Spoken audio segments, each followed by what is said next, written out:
Daniel Craig show, the young Daniel Craig shows up. Good afternoon, ladies and gentlemen, and haven't we had a fantastic time at Writers Week this year? Terrific. We've got a fantastic session ahead of us here as well. Just before we do start, there's a few housekeeping matters that I'm sure you'll all be able to recite along with me because you've all been diligent Adelaide Writers Week people. Turn the phones to silent. Check. If you're going to be tweeting or Instagramming, the hashtag is #ADLWW. There's going to be book signings after the session, which means you scurry along to the book tent, purchase your books, then queue up, and these two wonderful authors are going to put personal inscriptions there and be available for Instagram photographs, I'm sure. There's Twilight Talks as well tonight, so this is not the end of the day by any means. We've still got a lot more fantastic brain food for you all to chew on and enjoy. Just acknowledging yet again that we're on Kaurna land. I'd like to acknowledge that this is traditional land of the Kaurna people and that we respect their spiritual relationship with country, and the more that we listen to Kaurna people, the more we learn about country. We also acknowledge that the Kaurna people are the custodians of the Adelaide region and that their cultural and heritage beliefs are as important to the living Kaurna people today as they should be for all of us.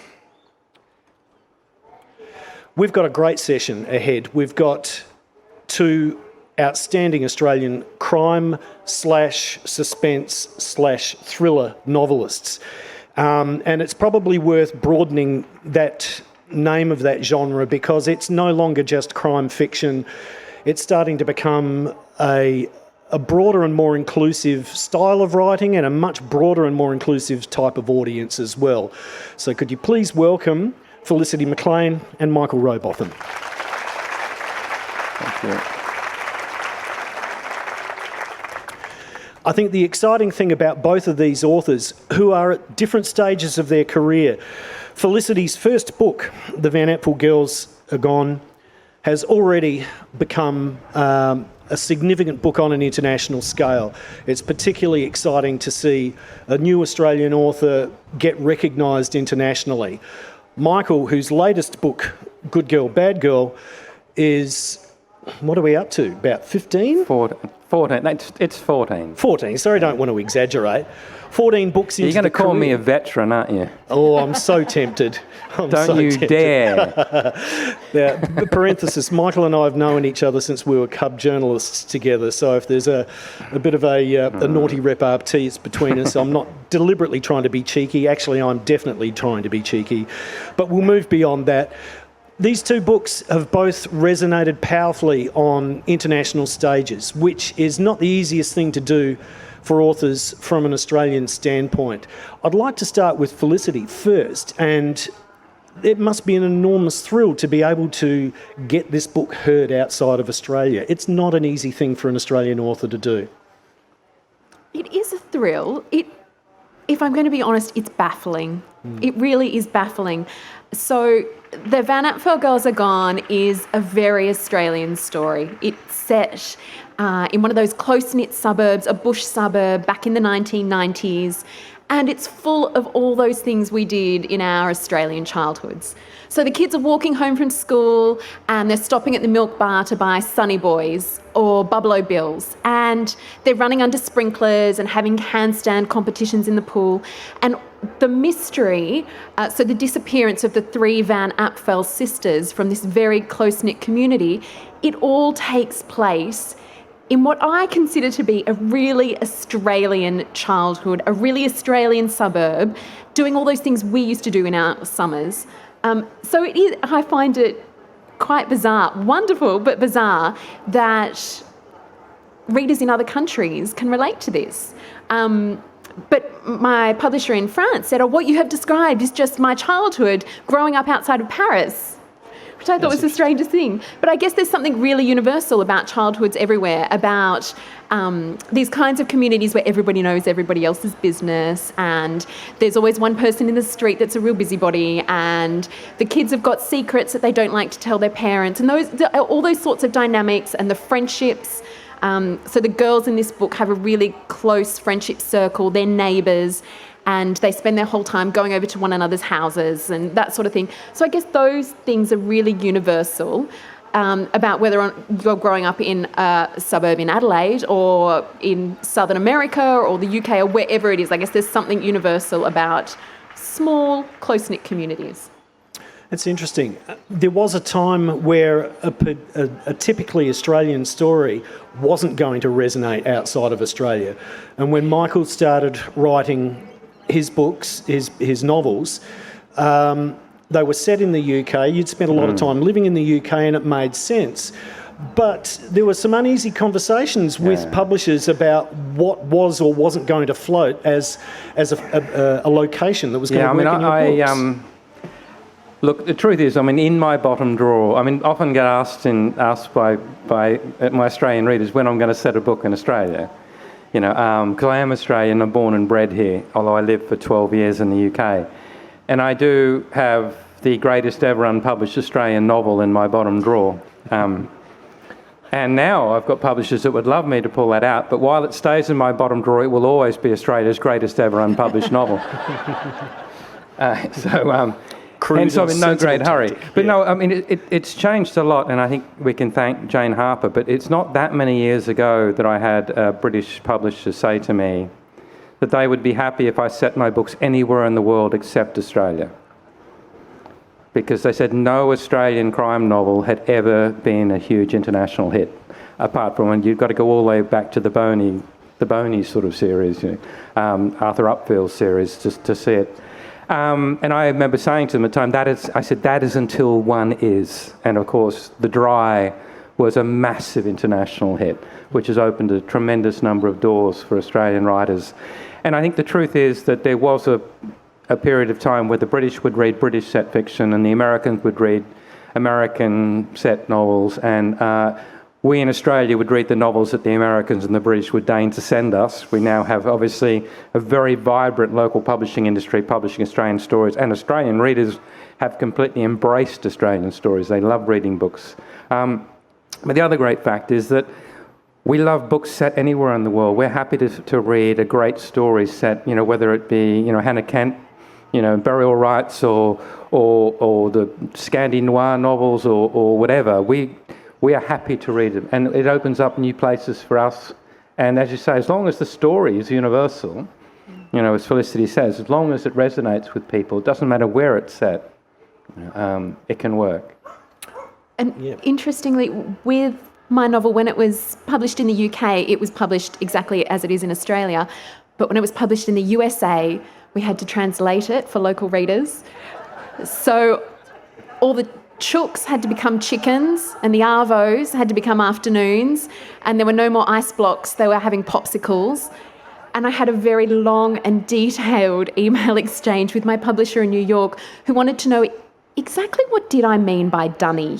And could I send pictures just to clarify?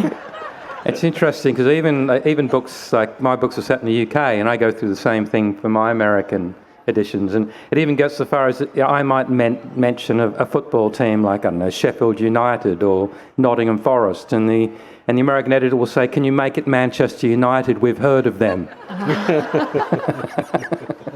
It's very limiting in that respect. Location's one thing, but I think central to both of your books, and especially a lot of Australian crime, is character. It's not the crime that's the hero at the core of the books. It's the people and your characters.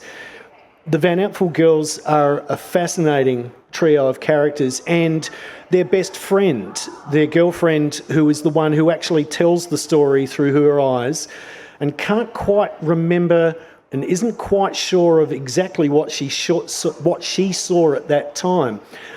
A really interesting set of characters. They're so forensically drawn, I could easily be convinced that they're based on a real situation or a real missing children's file, but that's not the case, is it, Felicity? It's not, no, it's definitely fiction.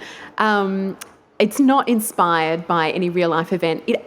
This book actually came about in a really roundabout way. So, like Michael, I was working as a journalist and a ghostwriter, and then back in 2016, I was invited to be on a panel like this at Sydney Writers Festival. And the panel was hosted by the actor Brian Brown. And it was held, there's a theatre in Bankstown in Sydney named after Brian Brown, and he does a lot of amazing things there. And the panel for the evening was called Creativity and Place. So it was all about the place of your childhood and how does that influence your creative process and your writing. And it was a really wonderful topic, except if you're a ghostwriter. So I was sitting on this panel in front of a couple of hundred people and I had nothing to say because I couldn't talk about any of my books because they were all ghost written in other people's names. And I was sitting there with the playwright Nakia Louie and Zoe Norton-Lodge, who writes a lot for the ABC, and all these wonderful people. And they asked me to stand up and read something from one of my books that related to my sense of place. So I stood up and I read this scrap of an idea I had for a novel. And honestly, this was bottom drawer type stuff. This scrap of an idea was about 200 words long. It was not much more than a shopping list. And it was kind of roughly inspired by the bush suburb I grew up in. So I stood up and I read this thing out and I sat down and I thought, phew, I got away with it.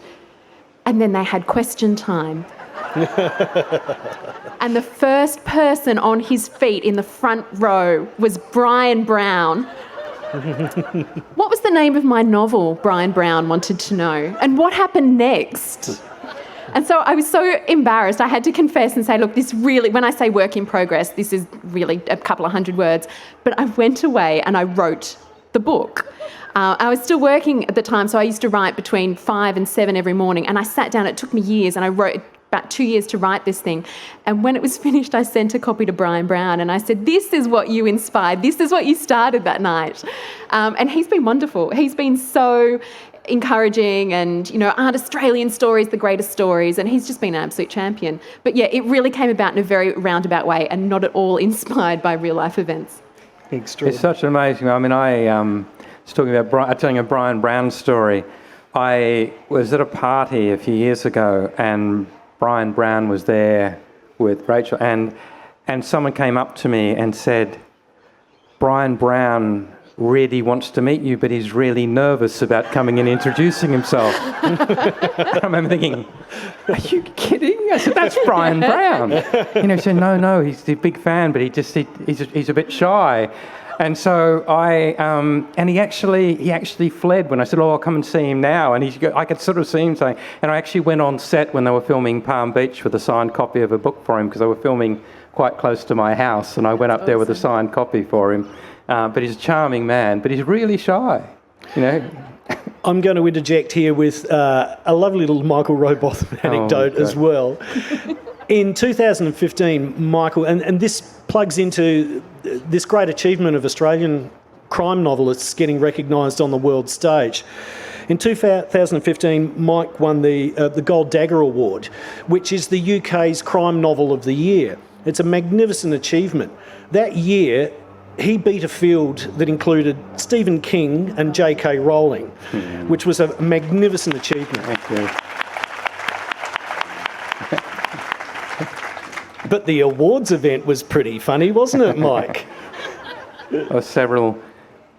Well, one thing, I'll tell you a story. I've got to thank my mother. My mother is sadly now has dementia, but you know, when I told the story at the awards of my mother when I sent her the copy of my very first novel, you know, the advanced reading copy, and I waited and I waited and I waited and I heard nothing.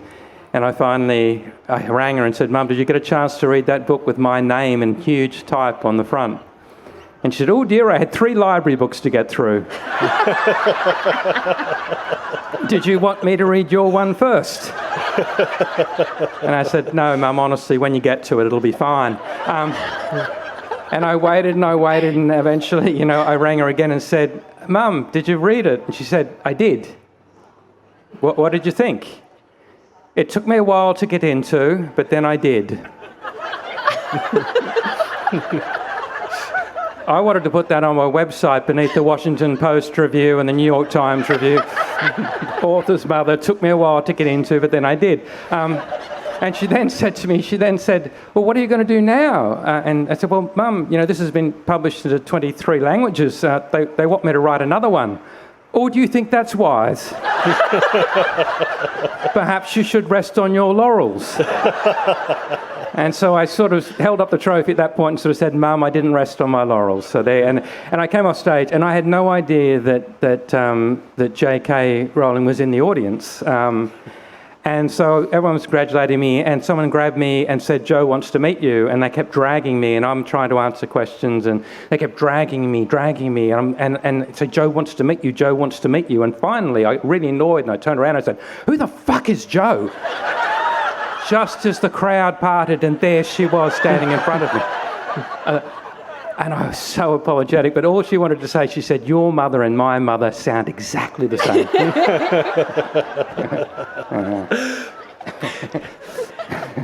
It's interesting, the crafting of the writing. Both Michael and Felicity have had similar careers. Newspaper journalists that have then gone on to become ghostwriters, that have then gone on to become novelists. How difficult are the transitions? How difficult is it to change gears from one to the next to the next? Felicity? Changing gears between ghostwriting and novel writing, I found surprisingly easy, actually. I guess when you're crafting somebody's story, because when you're ghostwriting, more often than not, you're writing somebody's memoirs, their life story. So you do have a complete plot. In that sense, writing a novel is different. I liken it to doing a jigsaw puzzle when you're not sure you've got all the pieces in the box. You're kind of flying by the seat of your pants a bit. Whereas when you're writing somebody's life story, you know all the things you have to fit in. You've got 90,000 words, you did this, achieved this, did this, and now we're up to here. So you can structure it. So in that sense, I guess ghostwriting is slightly easier. I may regret saying that.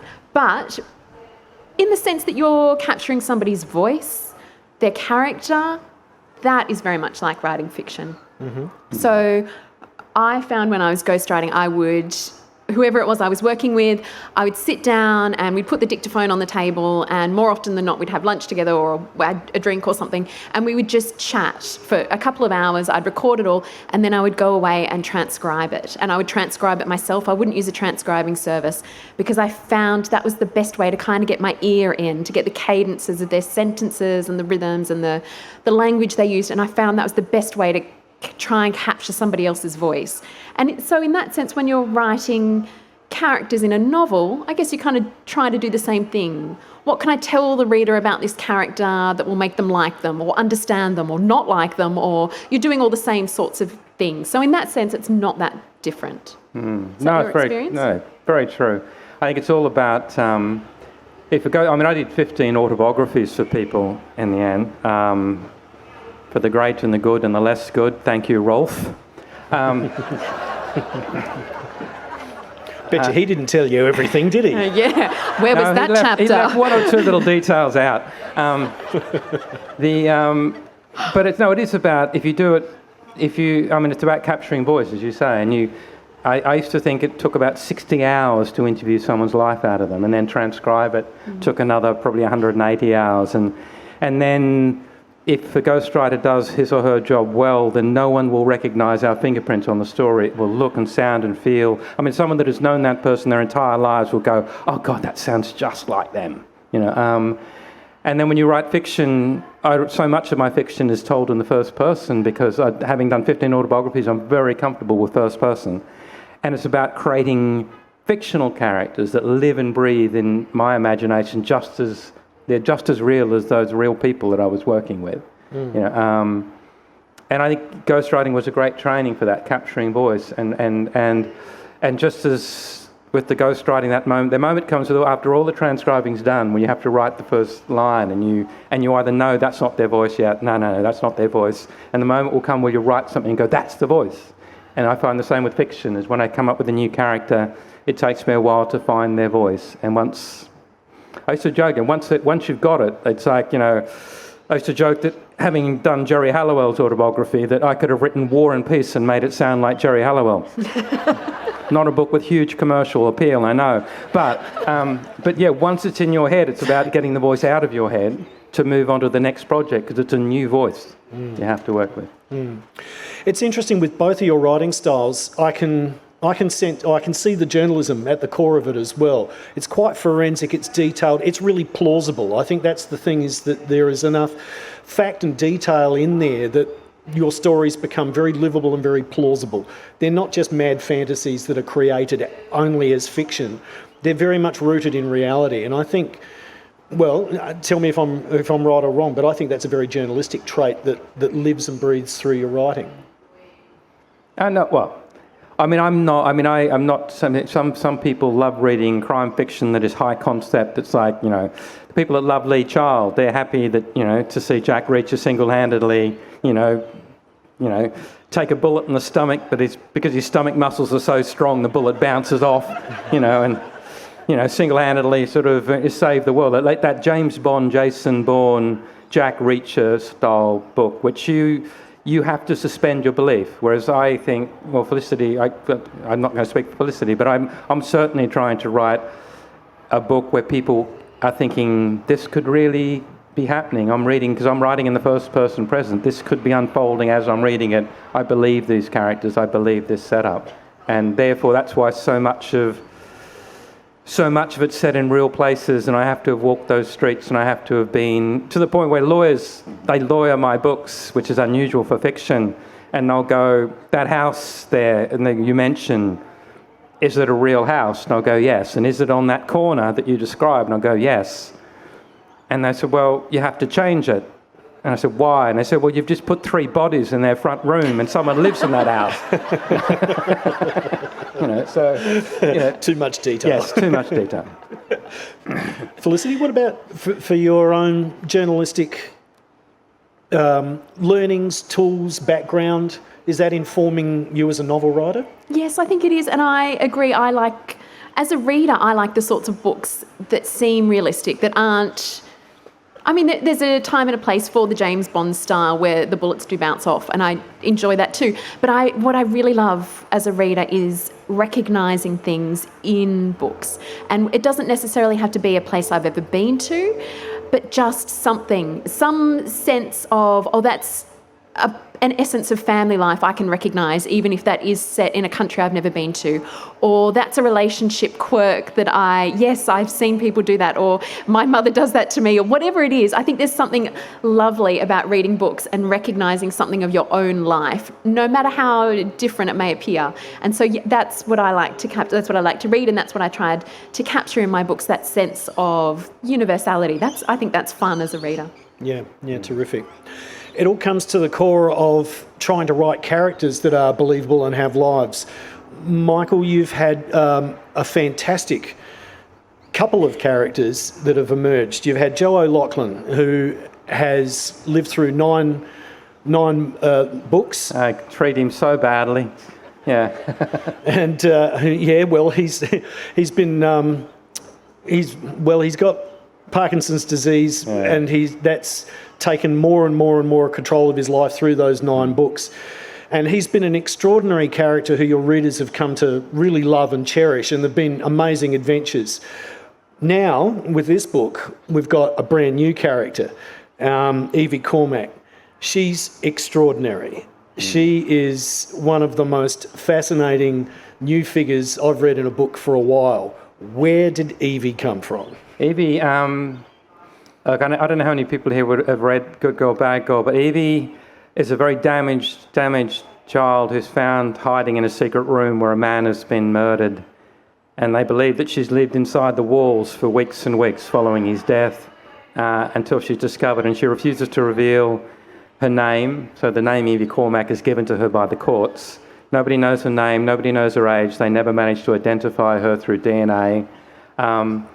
But Evie has this ability to tell when someone is lying. She's known as a truth wizard, which I know sounds very J.K. Rowling, but they do exist. I'm assuming most people here, we've got a 50-50 chance of, I could be lying to you right now, and you'd have a 50-50 chance of saying whether I was telling the truth or not. About 1 in 500 people have an 80% ability. And they are often people that have worked in law enforcement or child services or the prison system, or they listen to lies every day, and they learn to pick them. And then there's a growing body of opinion when someone very young emerges that has the ability, they've come from a very violent, dysfunctional childhood where they've had to work out in a split second whether today is the day they're going to be hit or hugged. And this is Evie. And it's a curse because you might think it might be quite fun to know when someone's lying, but we tell between 20 and 200 lies a day, every one of us. And you're probably sitting there thinking, I don't lie. But there's one right there. Yeah, you know, I mean, gee, I love your hair, you know. You haven't aged a bit. I'm 5 minutes away. I only had the one beer. I bought it on special. I've read the terms and conditions. I mean, we lie for all the right reasons. You know, married couples lie to each other once in every 10 interactions. Unmarried couples, 1 in every 3. Teenagers lie all the time. Newborn babies learn to fake cry before they're a year old. 2-year-olds learn to bluff. By 4, they're accomplished liars. By 5, the lies have become so big they realise unless they tone them down, no one will believe them. Lying is so ingrained into our, you know, it's how we keep our... If we did not lie, we would never keep a family or a relationship together. So knowing all of that, knowing that you are all, and we are all, a bunch of liars, imagine for a moment that you can tell when someone's lying to you. So even something as simple as I love you becomes an incredibly damaging statement if you know it's a lie. You know, and so Evie Cormack is cursed with this ability. So she's a fascinating character to work with, and it's she's probably one of the most exciting characters I've ever written. And it's like I come to every day when I write her, I come to the page thinking, what can I do with this girl today? Because it's an astonishing thing to work with. Just on that note, 9 books with Joe O'Loughlin and a series of 5 standalone novels in between that. This one originally was a standalone novel. Evie's not going away though, is she? Oh no, it was never written as a standalone. It was written to be, because, I mean, for those who haven't read it, you get to the end and you learn a lot about Evie, but you don't learn what she was doing in that room. And for that, you've got to wait till July 23rd,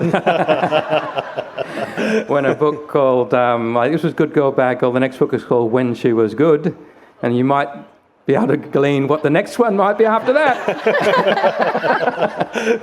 But typically with this one was I finished the first novel with no idea what Evie was doing in that room. Now this fascinates me. So I've had to write the second novel. Is this one of those lies you keep telling me about? No, I've had to write the second novel based on the clues that I gave myself in the first one, which has been, because I don't plot in advance, so I never know how a book's going to end when I start. So, yeah. Now, I interviewed you for the Daily Telegraph years and years ago about your book, The Wreckage, and I remember asking you at the time, are you a plotter or a pantser? Do you fly by the seat of your pants? And you said back then that you didn't plot, and I found that astonishing because your books are so intricately plotted.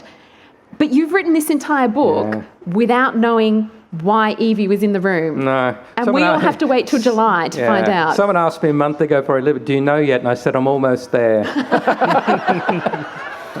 I once wrote, I wrote a book called Say You're Sorry, and I got to the penultimate chapter.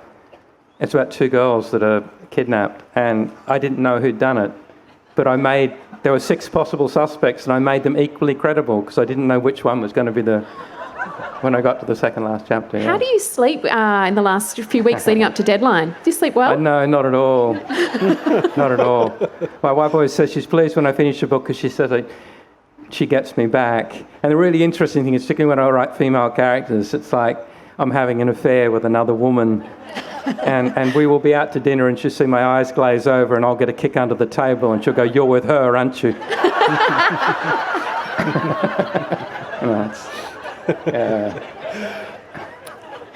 There's one example of a writer not playing by what you would think are accepted rules. Felicity, you've pretty much done the same thing. We were talking earlier about where the Van Apfel Girls goes as a story, and you didn't play by the rules either, and this is your first novel. Yeah, that was audacious, wasn't it? It was. Yeah, so it's not conventional in the sense that it doesn't have a neat ending. It's not a whodunit. It's a mystery that is open-ended, very much in the same vein as Joan Lindsay's Picnic at Hanging Rock. So these Van Apfel sisters disappear, and our lovely narrator, Tika, who is 11 and 1/6, tells us about the disappearance. And as we learn more and more about the backstory and the girls' very religious home life and the strange teacher at school and all the different characters in this community, there's plenty of plausible scenarios for their disappearance. And there's a couple of possible suspects, but we never know definitively what happened on the night they disappeared. There's a beautiful coming-of-age quality to it, though. Oh, yeah. That's what I was. Yeah. And it is very much inspired by Joan Lindsay's book, in the sense that I was fascinated by Picnic at Hanging Rock, and here is this novel that was written 50 years ago that we're still, we've recently had the BBC TV series. We still talk about, people go there believing the story to be real. And I wondered what magic is this that Joan Lindsay has crafted, where she's created a novel, a mystery, and she doesn't give us a definitive answer. And so I thought, I'll have a go at that. I'll have a go at doing that. And all I really wanted to do was create a mystery where there was enough going on in the novel itself that to get to the end, the reader didn't want to throw it across the room because on the last page they didn't get and the answer is. Because it's not, there's plenty of, we learn all about the narrator Tika and we get her journey, and that is complete, and hopefully there's a great deal of satisfaction there for the reader because they know what happened to her. And the real story is her journey. But we don't definitively learn what happened to the Van Apfel girls. So in that sense, I guess it was a bit of a risky thing to do. But so much, I think that's what's the beautiful thing about it as well, because so much of life we don't get a final answer. We don't get the answers to things that we really want. But I think if it's satisfying enough to see Tika grow, and you see also there are enough clues there where you can draw your own conclusions, and I think that's why it can work. It works as well. And do you remember back in the olden days, before... Oh, I definitely remember the olden days, yeah. Before we had phones and we used to go out for dinner and you'd say, I saw this movie the other day and it was really good and it had that actor, what's his name? And nowadays we reach our phone and we look it up immediately on Google. But back in the olden days before Google, we didn't have the answer to everything all of the time at our fingertips. And I think we were a bit more accustomed to going... Sometimes in life, you don't know the answer to everything immediately on tap. We were just slightly more accepting of, these things happen, these mysteries happen, and they're tragic and terrible, but that's life. And sometimes it is an inexplicable mystery.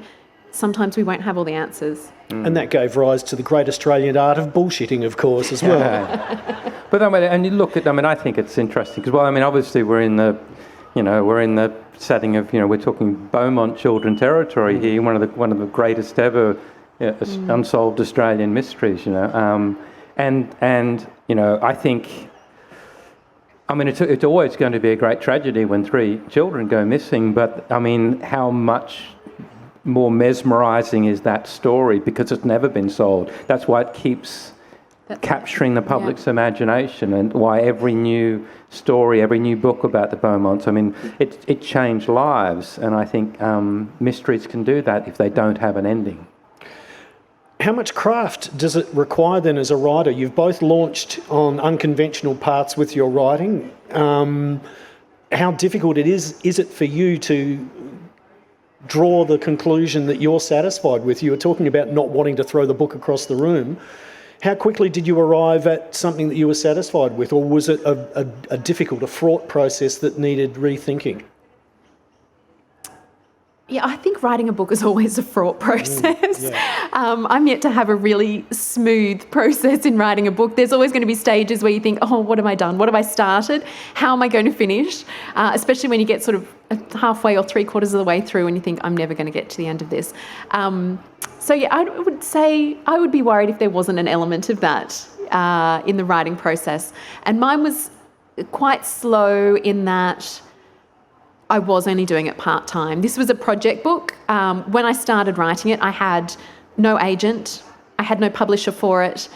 I had no expectation that it would ever be read anywhere by anyone other than myself and maybe my Brian husband. Brown. And Brian Brown. So it was a slow process. But at the same time, it was a very fun process, and it was a surprisingly funny process. I think the book, there's a lot of black humour in there, and that wasn't deliberate, or I never set out to write a book with humour in there. But I feel like that's a very Australian thing, to have that sort of gallows humour. I mean, this is a tragic story. This is children going missing, and then all of a sudden you've got Mrs. McCausley, who lives at the top of the street, and she sells Tupperware, and so she's going into everybody's house to get all the gossip and find out, and she knows more about what's going on than the police investigation. So once you've got a character like Mrs. McCausley or Mrs. Lantana, who runs the vigil for the missing girls, because she normally runs the P&C and the canteen and the school uniform shop, so she's very organised, Mrs. Lantana, so she's an expert at running vigils for missing children. And once you've got a few characters like that in there, it does become quite a fun process, even though it is a tragic story. I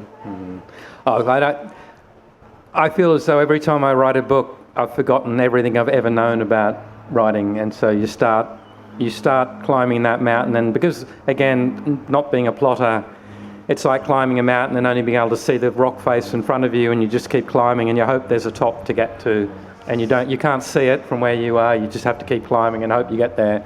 And so I don't think the writing gets any easier, and I've yet to meet a writer who hasn't fallen out of love and grown to hate the book they're writing many times in the process, and thinking, what possessed me, to even think that this was a good idea. That happens all the time, every writer. I remember Tom Keneally told me that when I first met him, he told me that he felt as though halfway through every book, it was the worst book he'd ever written, and he couldn't see any point in finishing it, but he had to finish it, otherwise the publishers wouldn't give him any more money. Interestingly, with your work, Michael, there's great craft involved as well. In that process of sort of loving and falling out of love and falling back in love with a work, the one thing I've been delighted with reading your books, and I think most readers are as well, is your craft of tempo. As this book, this is the secret of page turners, I suppose, in that the tempo of the language, it starts in a slow and methodical way. As the loose ends start to come together in this book, the actual speed of the language starts to accelerate. The sentences, the paragraphs get shorter. That's because I'm just bloody relieved to have an ending. But you don't know what the ending is. You're writing to downhill run then. The reason it gets faster towards the ending is I'm starting to get an idea, and you've solved it finally. It's really look. It's funny. I think people often ask me about this idea of pace, and from a reading point of view, what will take you a night to read has taken me several weeks to write. And so I'm sitting there poring over this day after day thinking, oh my God, this story is so slow. It's taken me 2 weeks to get someone from there to there. Whereas and I'm thinking, oh, this is so slow. Oh God, this is going to be awful. And it's not until I read it back and I realise that actually, because you're going to read that in the space of an hour, it's not slow at all. It's got tremendous pace. So I think it's an odd thing that the speed is generated by the slowness of the writing. It's almost weird. Inverse. It's counterintuitive almost, yeah. Almost inverse. Yeah. One of the really interesting things about the crime idiom of writing at the moment is that so much of it is being transferred straight to screen now. A lot of books are ending up as either series or movies, and both of these books are bound for the screen. Potentially. Potentially, yes, but certainly Michael has got quite a few works that have made their way to screen, and there's certainly interest shown in Felicity's work going to screen as well. That must be a particularly exciting time for authors, this distance between something being on the page and the possibility of it having a second life. It's coming around a lot quicker than it has previously. Yeah, I think there's a much greater demand for content now. People are content hungry because of these streaming services like Netflix and Stan. So there is a huge demand for content, which is great news for Australian writers in terms of, you were saying earlier, weren't you, so many more books now and making their way to the small screen, if not big screen. Yeah, it's an odd thing. I mean, I used to be really... the first ghostwritten book I did was the story of Margaret Humphreys, the Nottingham social worker, and that got turned into a film called Oranges and Sunshine, which is actually shot here in Adelaide. Most of it was shot here in Adelaide. And I mean, that was optioned in 1993, and it took 17 years to get made. Okay, so that's what I mean by, that's how long it can take. And so you don't sort of hold your breath for those things, because often they're optioned, but they're not made.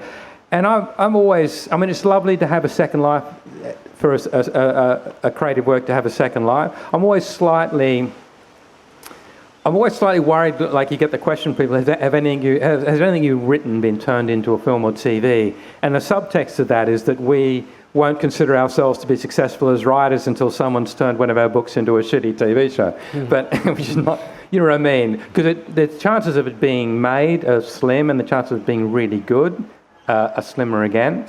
But it's sort of, I'm growing more in love with it, mainly because The Secret She Keeps has been made into a 6-part TV series, which goes to air here in Australia in, I can't tell you when, but let's just say it will be April, May time.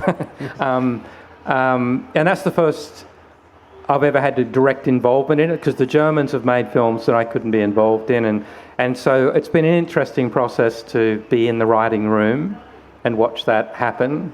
But I have discovered a really important thing about why I love being a novelist, because as a novelist, I'm God, and I write what I want to write. But when you work in TV or film and you get producer notes, network notes, director's notes, foreign distributor notes, actors, all of them would say, no, our character wouldn't do that or this. I mean, you have all these cooks, and I just feel like telling them all where to go and sort of saying, hey, my book, do it this way. But you can't when you're working in TV or film.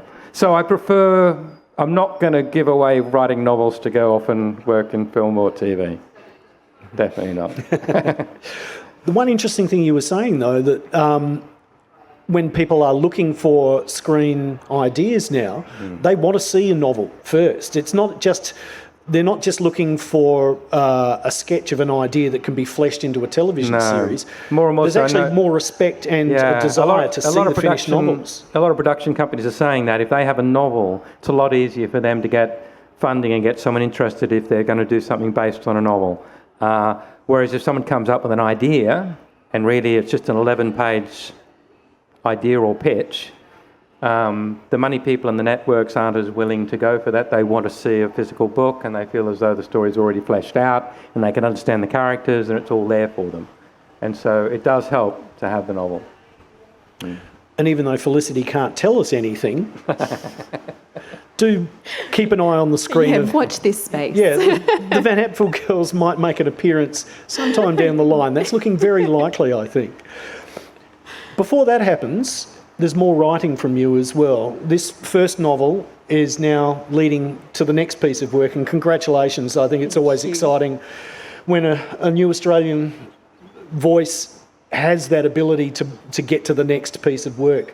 Tell us what's happening next. Yes, so I am working on another novel at the moment, completely separate, not revealing where the Van Apfel Girls are, completely separate setting and everything.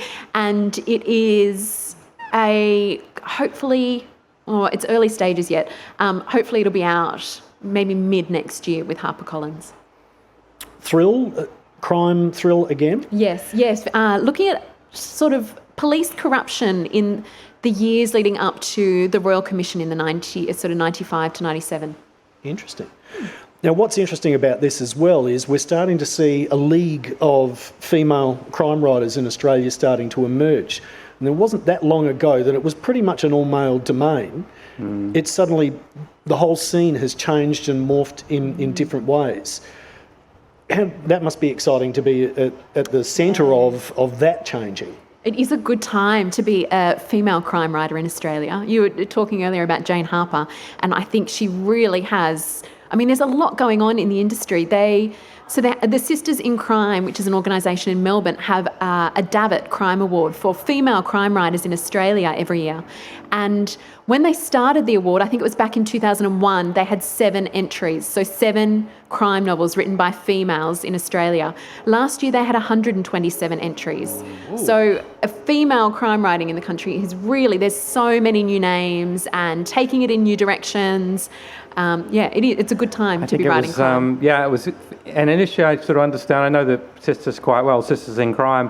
One of the reasons they set up those awards, because it's changed a lot over the last sort of 10 years, but there was a time when it comes to the Ned Kelly Awards that more people called Peter had won that award than women had won the Ned Kelly Awards, because Peter Temple had won it sort of 5 times and Peter Corris had won it several times, and now that's changed, and now there are more, I think the entries to the Ned Kelly, there are more women writers writing crime than there are men that are entering, which is great, really long overdue.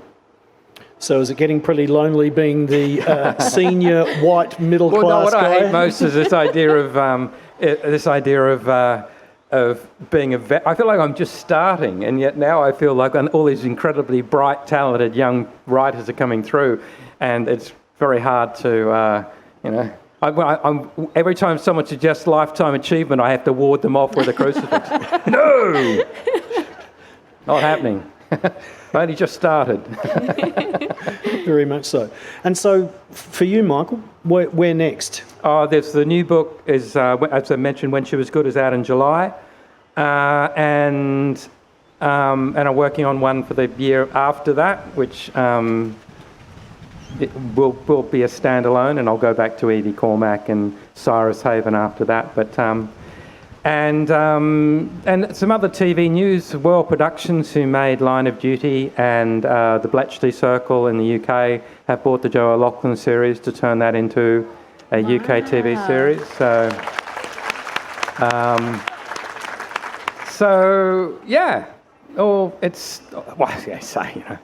Well, it's extraordinary. I mean, it really shows for every writer, the piece of work that you get to hold up is almost like yesterday's news in your mind, in the fact that there is always so much that you're working towards, that you're working on. There is always many pots on the stove at any one time. Yeah, often you're sort of working on, we're talking about books that we wrote 2 years ago, like Good Girl, Bad Girl, sort of 2 years ago that I started work on that. So you're always ahead of the game. And that's why the readers that you meet at festivals like this know so much more about your books than you do. They're talking about characters and things that you can't remember. In the green room, turned around to me, sort of said, I didn't appreciate you calling that particular character Felicity, and I looked at her blankly going, what? And and I'd completely forgotten I'd called the character Felicity. It's sort of, And it's worse in foreign translations, because often you're touring in Europe for a book you wrote 5 years ago, and you have no recollection, really. I mean, it's really... So I must admit, I remember Joe O'Loughlin, when I was writing that, I wanted to find out a way of getting he and his beloved, his wife, Julianne, back together again, and I wrote 30,000 words about how Julianne's father would be in terrible trouble or have been attacked or killed, and Joe would have to come in. And then I decided to reread The Suspect, the first novel, where I mentioned that Julianne's father had committed suicide when she was 12. And readers are so eagle-eyed at picking up. I mean, that's an easy thing to pick up, but I mean, it's when they pick you up on a sort of detail that you think, how on earth did you know that I gave her green eyes 4 books ago? I mean, astonishing. They pay attention, Michael. They really, really do. They're all pedants.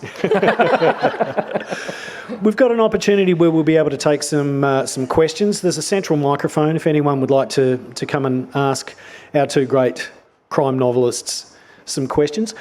To both of you, this whole area of crime fiction, where's it heading, and what's the future? To me, it just seems like it's morphing and shaping in quite different ways from where it was a decade ago. What are your thoughts, Felicity? Yeah, and I think crime fiction is a really broad church. I mean, you could argue that so many titles these days come under that umbrella.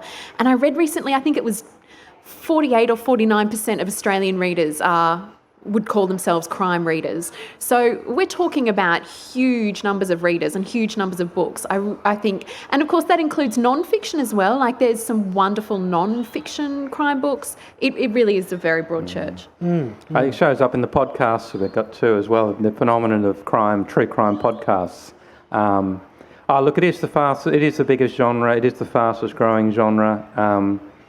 I mean, it comes down to, I always find that, we live in one of the safest, most wonderful countries in the world, and, per head of population, it's no more dangerous now than it's ever been. The only thing that's more dangerous is kids riding a bike on a road is more dangerous because there's more traffic. But really, there are no more children snatched off the streets, and there's no more murders now than there were per head of population ever before. But we do love investigating the dark side of our psyche and putting ourselves into those sort of stories. And the wonderful late great P.D. James sort of said that, she believed we were all capable of murder. In the right circumstances, pushed hard enough, we were all capable of pulling that trigger. And it's that little bit of darkness that fascinates us when we read. And as I said, it's not about, blood or body counts. It's about, it's like in classics, in your novel, it's about suspense, it's about mystery, it's all those other elements as well that we love. Long may it continue. Yeah, absolutely. Michael's such a nice guy, and yet such awful and cruel and hideous things happen. His wife calls his writing room the cabana of cruelty. Yeah, that was my daughter's. My daughters used to, I used to work in, they used to refer to my basement office in our previous house as Dad's pit of despair. And then I moved to the mezzanine of misery, and I now work in the cabana of cruelty. Cruel but fair. Thank you. Could we take a question, please? Part of my query has already been answered, plotter or pantser. So given that it seems that you're both pantsers, do you have a strategy for arriving at a satisfying conclusion, not knowing what it's going to be in advance? And secondly, do you have any specific criteria that you follow to maintain suspense? That's a really good question about plotting and pantsing. And I guess it comes down to, is it satisfying? Even if I don't know what I want to happen at the end of the book, I know what I want the reader to feel. So I want to create a sense of mystery, or I want the reader to feel revenge, or I want whatever it is I want the reader to feel. I know what I'm heading towards. So that drives my plot, and that also drives every scene. I want to get a laugh out of the reader in this scene, or I want them to understand this much more about the character, but I also want to evoke this emotion in the scene. So that really drives my plotting, is what do I want the reader to feel? Yeah, no, it's funny. Well, this is almost the opposite to Felicity in the sense that I know that if I have a missing child, that child has to be found. I don't think I could finish a book or leaving it unresolved. Or actually, I certainly couldn't finish a book having that child, have people invest 400 pages to discover the child's been dead all along. That would be a real downer.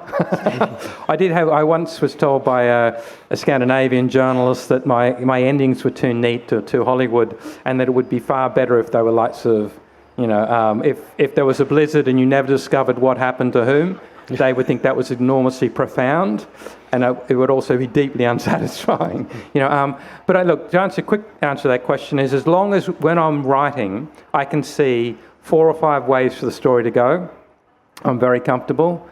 The moment I get to a point where I can see only one avenue for that story to go, I get very uncomfortable and nervous, because if that's off a cliff, if there's no going back, I'm throwing a lot of material away.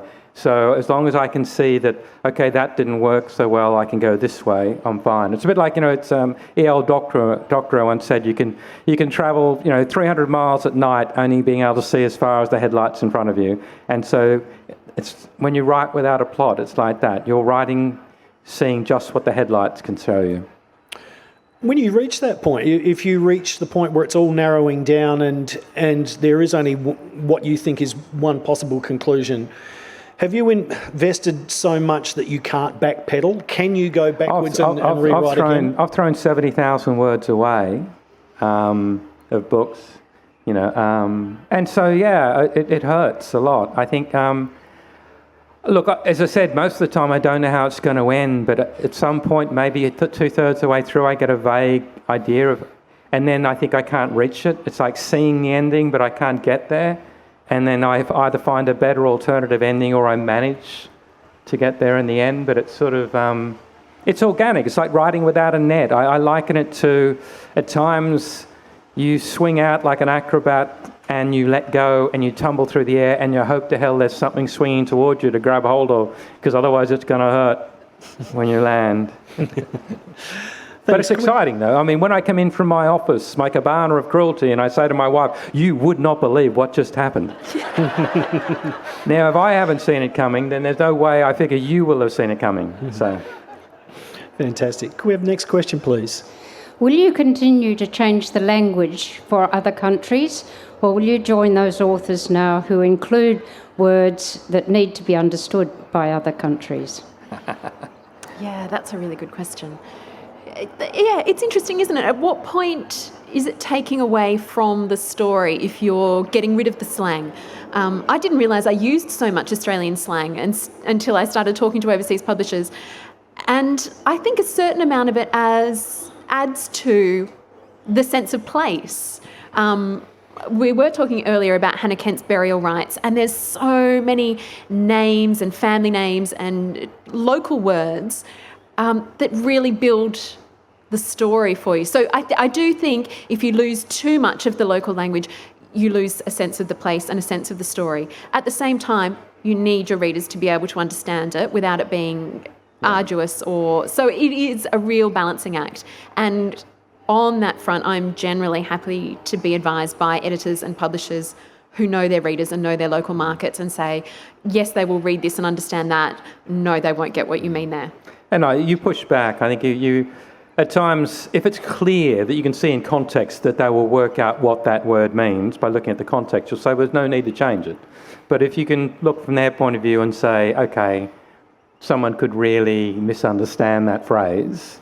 So, it's like, typical example, I've just been working on an American edit and I refer to someone as being a dog spotty. And now that, in America, that's called a drudge. But I figured from the context, they'll work out. She talked about being a dog spotty doing menial tasks. They will work out what a dog spotty is. I don't need to change that. So I think it's a word-by-word situation where I just go through and say, yep, no, and fight it out with the editors. Is it experience as well? You're at different stages of your writing career. I think you could be a bit more dogmatic and dig your heels in and say, hang on, wait a minute. That first novel of mine, The Suspect, the American, and I apologise for any Americans in the audience because I don't actually agree with what my publisher said, but my American edition of The Suspect was 3,000 words shorter than any other edition. Wow. And because they said to me, American readers aren't as intelligent as British and Australian readers, and they won't understand the psychological references to this, and it'll be too slow for them.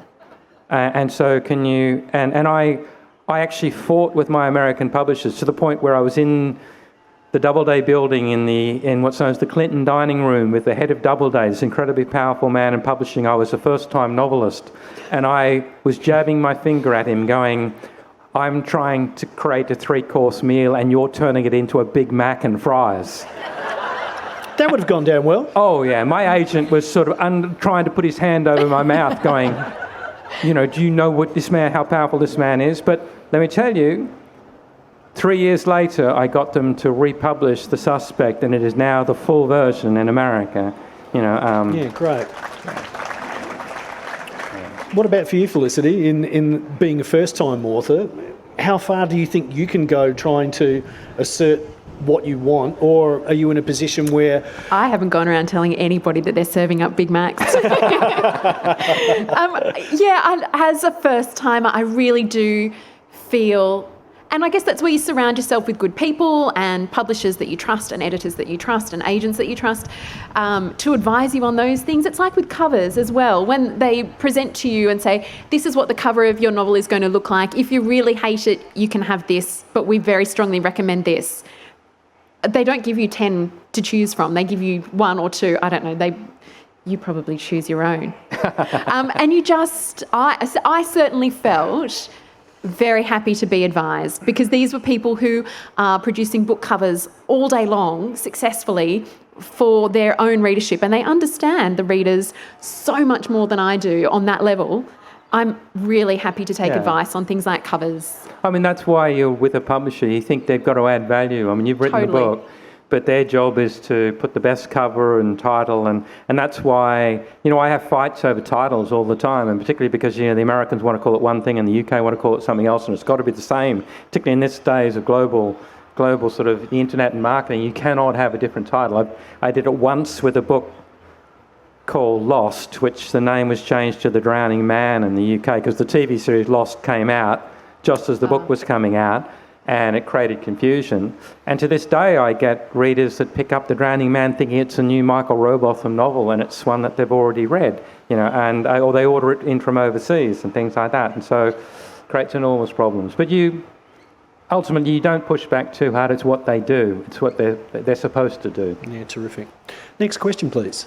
So obviously we've covered the fact that you're pantsters and don't tend to plot your and what a great stories term out. But what sort of research do you tend to do in the lead up to writing?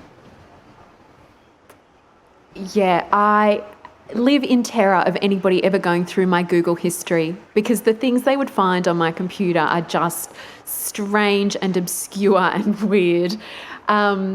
I do all sorts of research. A lot of it is, you'll read something in a newspaper and that will send you off down a rabbit hole, and then you'll be Googling something, and then you'll be looking through old case histories or reading police handbooks or all sorts of strange things. And then I get to the stage where I have sort of the bones of my story and I'm just looking for scenes. And I had somebody come for dinner and I was really stumped on this. I needed something to move things along, and he was telling me how he had seen a family friend sleepwalking along the side of a busy highway, and he'd had to stop and pull over and get this girl and wake her up. And I said, that's what I needed, was a sleepwalker. So that went into the prologue. So all ideas and research and information comes to you from the strangest places. Yeah, look, I think you can fall in love with your research. You can fall... And the internet's the greatest tool ever invented for writers, and also the greatest waste of time ever invented for writers. And I think I do enough research to know that there's not some major sort of potential failing in my unplotted novel, that the premise at least stands up. And then I tend to do the research after it's written, and I'll go to my forensic guy and sort of say, and he'll go, no, that wouldn't happen. And you go, okay, what would happen? Because otherwise, I've seen too many writers that keep changing their plot because of some new detail, some beautiful little juicy detail, and then can I squeeze that in? And you can see those stories where too much research has been squeezed in. They rattle, and the story gets lost in all this wonderful detail that they decide to cram in. Michael, you've also got that added responsibility. You've given Joe O'Loughlin Parkinson's disease, and so therefore symptoms and cause and effect of Parkinson's disease, you've needed to be accurate, and you've been very responsible in that. I was never supposed to write a series. I never intended to write a series. What idiot would give their main character Parkinson's if they thought they were going to write a series? I thought it would be a one-off novel, and he didn't come back until my fourth novel. But then I felt, duty-bound to do every bit of research I could and to try to make it as accurate as possible, the portrayal of the disease. And I get a lot of people that are sufferers and carers who read the books and send me emails, and it's been very gratifying. Thank you very much. We've got time for one last question. Thank you. Hello, this is from the live stream audience. This is from Hayden. They ask, can you get around the Oz slang changing by including an explanation directory? Peter Temple refused to actually change the broken shore or truth. He refused to take, but he did agree to put a glossary. But he insisted that he write the glossary. And it's one of the funniest pieces of writing. you will ever read, and you can probably find it online, actually. I know it's been republished in a book called The Red Hand, which is a collection of Peter's essays, and which was published by Text earlier this year. But, you know, his descriptions of what a sanger is, and, you know, and all the typical Australianisms are just hilarious. And I think that's one way to go. He simply refused to change a single word for an American audience. That's great. Ladies and gentlemen, please thank two fantastic Australian novelists, Felicity McLean and Michael Robotham. They've got brilliant books that are available from the book signing tent. Please buy them, enjoy them, and I'd like to thank them both for being very generous with their answers about the craft of writing today. Thanks very much and have a great Writers' Week. Thank you, David Sly. Thank you very much. Cheers.